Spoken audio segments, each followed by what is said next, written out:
Voici les titres de l'actualité de ce jeudi. Un homme se retrouve pris dans la tourmente d'un scandale sexuel, des pratiques graves qui ont touché certains membres du personnel féminin. Depuis presque 33 ans, cet homme est accusé d'harcèlement sexuel. Reprenons les événements dans l'ordre chronologique. Le reportage de Romain Verlet. Au début de ma carrière, j'ai travaillé pour le JT de TF1. Je n'aurais jamais imaginé réaliser une enquête sur la face cachée de Patrick Poivre d'Arvor.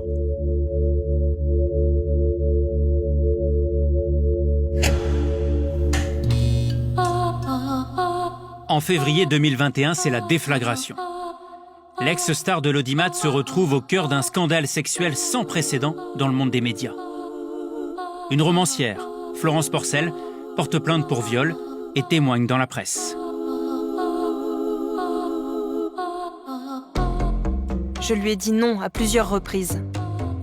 Il n'y a jamais eu aucun doute que c'était un viol.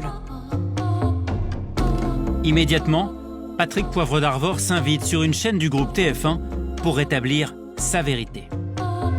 De ma vie, jamais je n'ai consenti, je n'ai accepté une relation qui ne serait pas consentie, une relation qui serait forcée, que ce soit sentimentale ou sexuelle. La plainte est classée pour insuffisance de preuves, mais les dénégations de PPDA vont déclencher une avalanche de témoignages. D'autres femmes l'accusent publiquement de harcèlement, d'agression sexuelle ou de viol. Moi, je sortais mon premier livre. Je n'ai pas vu venir sa main dans mon soutien-gorge et sa langue dans ma bouche.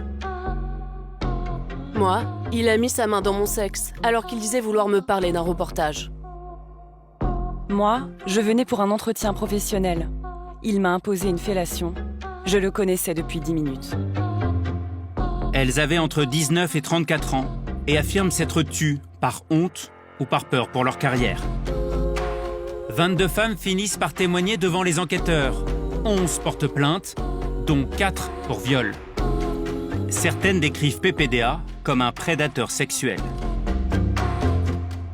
Et il m'a basculé avec ses mains sur la moquette. Il a enlevé mon pantalon, il avait enlevé son pantalon et il m'a violée. J'ai regardé le plafond. Ça a duré 2 minutes, pas plus de 2 minutes. Ces plaintes sont classées pour prescription ou absence d'infraction, mais en novembre dernier, la justice ouvre une nouvelle instruction et d'autres femmes dénoncent.